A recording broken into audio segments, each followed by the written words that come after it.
How do you think AI is going to impact your business? The way that you're seeing these deep fakes that are going to, are like, it's getting so authentic with the human voice, even with video.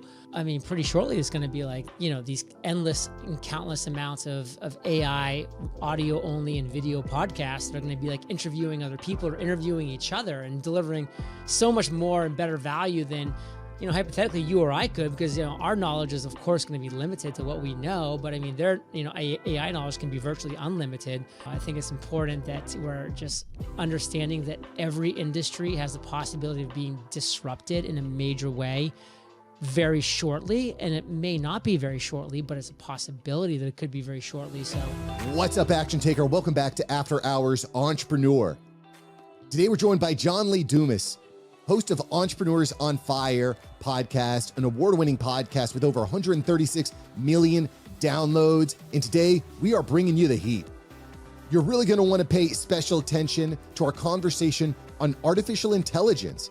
AI is here. How is AI going to impact you, your business, your life? We're about to get right into it. Before we get started, I want to give a special shout out to our sponsor, Riversidefm, the best place to record your remote interviews. All right, let's get into this episode with John Lee Dumas. DJ, run the tape. Yo, John, what's up? Mark, just chilling like a villain in Puerto Rico. I was going to say Arrivederci, but I think that's Italian, so I might be missing my language there. But yeah, it's not Spanish, I can tell you that. I give you a little hola que pasa. Being in Miami, I should know just a little bit more. Todo es bien, obvio. Buenos dias. I'll leave it at there because it's despite what all the chefs in my old kitchen would tell you, my Spanish is a little rusty. Terrible, they would say in Puerto Rico. Terrible. No muy terrible. But listen, the reason I brought you on here, well, is amongst many, but listen, this is the third time we've been in the After Hours Entrepreneur booth. And it's kind of, wow.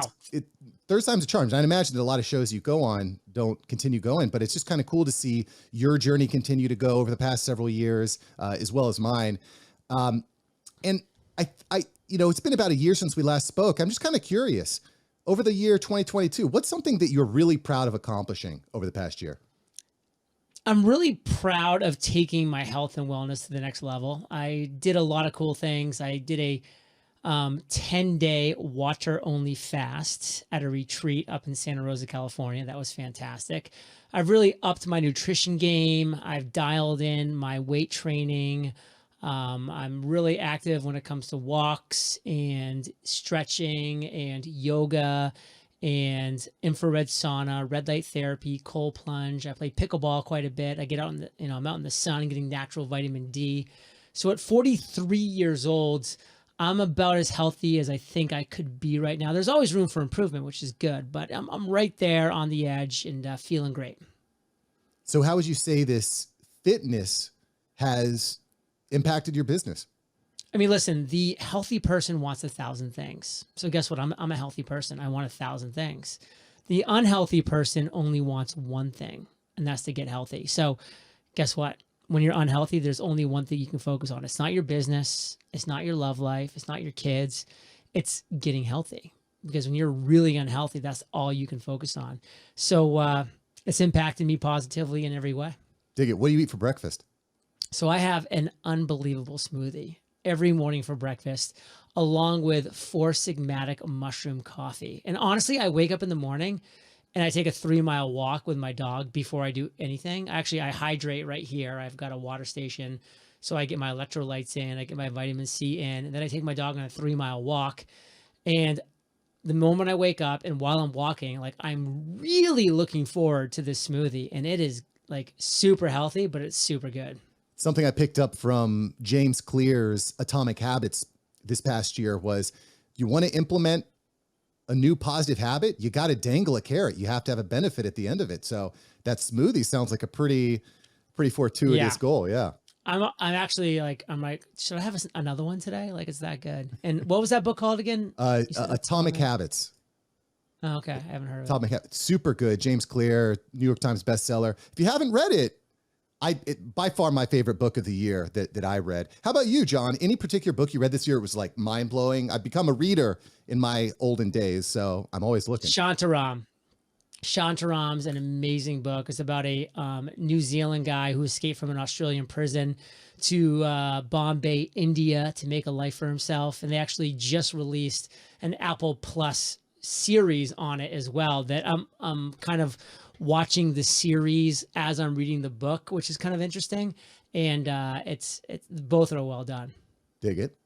Dig it. What's up, After Hours Entrepreneur? Mark here with an important message for you. You do not want to look bad and sound bad online. You don't want it, I don't want it, and your fans most certainly don't want it. I need to tell you from personal experience that the best way to improve the quality of your content is with Riverside.fm. Riverside.fm is my go-to for recording the highest quality podcast and video content from anywhere. So why use Riverside? Well, Riverside is going to give you the highest quality 4K video recordings. You're also going to get uncompressed, crispy, clean audio. Honestly, the best that I've seen. You're going to get separate tracks recorded when you're interviewing people and collaborating, which makes it very easy to change your audio levels. In fact, Riverside is even going to give you a video editor and social media clip creator directly within the program. Listen, it's time to avoid looking bad and start looking amazing. And the best way to do that is with Riverside.fm. Start free today and use code FRIENDSOFMARK for a special offer. Again, get started with Riverside.fm. Use code FRIENDSOFMARK and start looking and sounding like your best self today. All right, let's get back into the episode. I want to talk a little bit about the future too. Yeah, like, you know, right now, the future, obviously technology is changing like crazy rapidly. It's December of 2022. What's the most exciting tech that you see going into 2023? I'm going to take the word exciting out of your question just because I don't personally find this exciting, but I think it's worth talking about.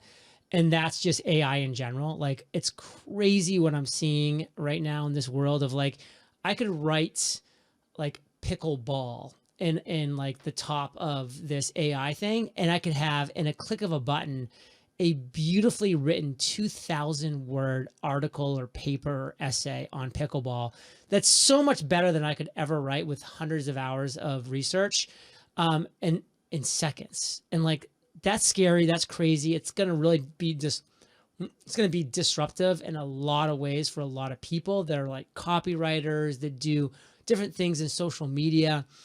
And man, it's going to be disruptive. And it's time for people to really step back and say, how can I avoid being disrupted by something like this? How can I create real skills that are going to be valuable in 2023 and beyond? I'm glad you went there, John, because that exact point about creative AI coming in and doing the imagery, doing the video, doing the copywriting, it's completely changed the industry. And I think a lot of people need to, you know, it's not just about truckers going and learn to code right now. It's about every single industry being disrupted.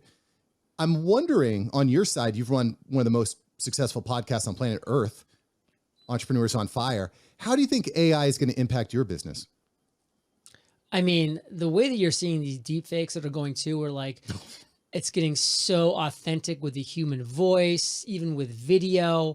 But I mean, you know, pretty shortly it's going to be like, there's going to be, you know, these endless and countless amounts of AI audio only and video podcasts that are going to be like interviewing other people or interviewing each other and delivering so much more and better value than, you know, hypothetically you or I could, because, you know, our knowledge is of course going to be limited to what we know, but I mean, you know, AI knowledge can be virtually unlimited, and it's going to be a crazy world.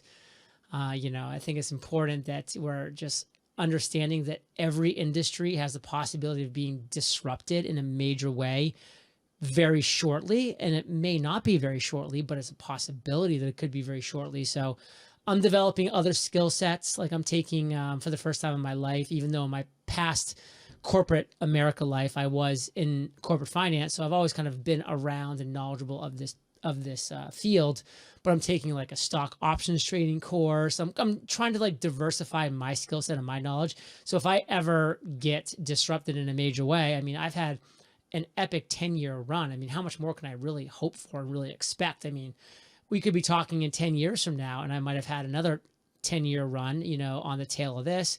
Or we might be talking next year, and I'm like, remember when we talked at the end of 2022? Well, 6 months later, remember what happened? And podcasting became irrelevant, or this happened, or that happened, or, who knows? So like, I'm just always looking to diversify my skill set, to always be learning, to always be keeping my eyes wide open. It's both scary and exciting at the same time. And it's just the world that we live in. Yeah. I tend to look at more through the lens of an opportunity. I mean, I run a podcast production agency, and we're already leveraging AI tools in the production of our show. It's saving time. It's saving money. It's saving the headaches of training new people. It's helping with automations. And it's costing people jobs, Yeah. and it's costing people livelihoods. And that's the reality. But that's, and anybody that's running a business, you're always looking, how can I be more efficient? How can, we cut costs? How can we maximize profits? And those are always questions that are going to be asked. Yeah, I was talking to Chris Do about this Mid-Journey AI art project, and there's a lot of, it's so tremendous how many high quality images this technology can produce. I mean, I just can't imagine being a graphic designer right now. Like, where do you go? What do you do? How do you actually evolve your skill set? So that you don't become obsolete. And I don't think it's going to happen overnight. It starts now. It's happening for sure. And so how do you look at that and say, well, where is my value add if it's not in the thing that it used to be? And the answers aren't going to be easy, but there's going to be opportunity, and the first movers are going to have the advantage. Yeah. You also mentioned the idea of deep fakes and fake audio. And one of the shows that I produce is a true crime show.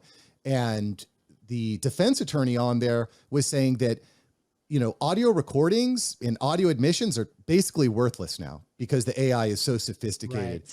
Right. So I start thinking, like, we can't just live in a world where robots are imitating us. Like, that doesn't work. That there's all sorts of problems there. Do you think NFTs might be a potential solution to the problem of having ourselves copied and faked online?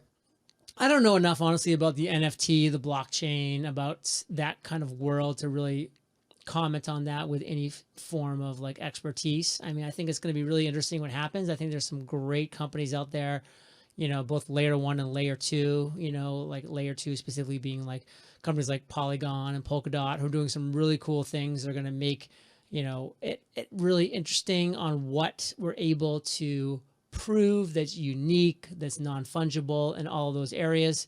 But man, I mean, I only have skimmed the surface of knowledge when it comes to that stuff. And I don't really have a clear understanding about what that could look like in a real world environment. Yeah. Well, and I asked because I know you had put together the NFTs on Fire project, and you were running that for a little while. So I was just kind of curious if you had any insights there. For me, I feel like NFTs, I'm sorry, audience. I know I talk about NFTs, but I think it's important to understand the implications for cash flow. I mean, I think about the podcasting, the groups, and building communities. NFTs seem like a no-brainer. Is that anywhere on your radar? Is Entrepreneurs on Fire going to be releasing any NFTs in the future? No NFTs are planned for the future. Of course, anything can change, but I am bullish personally on specific NFT communities. Like I really love what Kevin Rose is doing in the space. And I'm a big Moonbird holder. I have 19 Moonbirds. I have 1 Proof Pass. And, these are what I consider blue chip NFTs that to me, 6, 9, 12 years from now are going to still be being built upon and improved upon by the current team that they have, because they're so well funded. They have such a good roadmap and direction and venture capital funding and all these different things. And they've just been smart during this, recent bear market, that I think, NFTs have a great future. The blue chip and the really well-funded NFTs that are out there, whereas 95 to 99% of NFT projects that exist right now will definitely not exist in 3 years. Well said on all accounts. I want to segue real quick before our episode ends here. John, how many podcasts did you guest on this past year, and why was that important to you? I average 15 per month. So you can do the quick math and, probably somewhere around 185 to 200 podcasts I've been a guest on.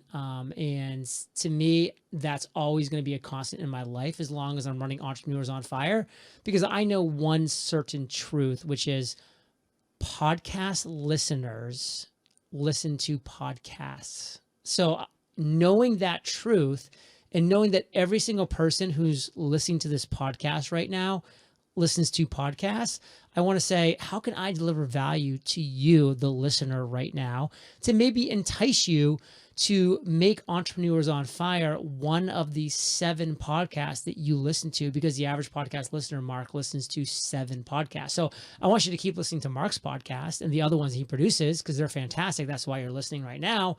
But I hope to make one of your top 7, and maybe I can deliver value during my daily podcast with the world's most successful entrepreneurs, that you subscribe, that you tell your friends about it, that you become an evangelist, and it just keeps helping the show grow and helps allowing me to push off that time when Entrepreneurs on Fire gets replaced by some AI deepfake that you can't tell the difference from. Hopefully won't happen any time soon, but I appreciate that, John. Well, real quick, just by the way, if you ever listen to my show and you're like, wow, John's really funny, then I've been replaced by AI. Then that's the tip off. I like that. Light that spark, Fire Nation. I also like how you always start off your, and this is something I've been trying to do, is give your community some sort of a nickname, make them feel like they're a part of something bigger. That's awesome. So we're going to go ahead and close it down now, John, because your time is valuable. Link below to Entrepreneurs on Fire. Definitely want to check that out. A couple quick rapid fire questions here for you, JLD. What's the scariest movie you've ever seen? It. If you could, the first one. The OG, yeah, it's terrifying. If you could be any kind of animal, what would you be? Bald eagle. That's mine too. Great minds think alike. Are you serious? Yeah. Yeah. That's crazy. I was alligator, and then I was talking to Chris Doe. He said hawk, and I was like, ooh, hawks are pretty awesome, but the bald eagle. So anyway, good company. Yeah, I don't want to be in the water. So I want to be soaring above. I love aerial views. I just always have. Yep. Well, here's to many more of those. Final question here. If you had 10 seconds with yourself 10 years ago, what would you say? Relax. Everybody takes themselves too seriously all the time, and this too shall pass. Both the good times and the bad times. Relax. Respect. JLD, thank you much, brother. Holla. Boom. That's another dope episode in the books. I hope you're taking away some great tips from Mr. JLD, John Lee Dumas here. Thanks for subscribing to the podcast. Now, listen, you got the tools. It's time for you to go take the action. So go make it happen. I'll catch you next time here on After Hours Entrepreneur. Peace.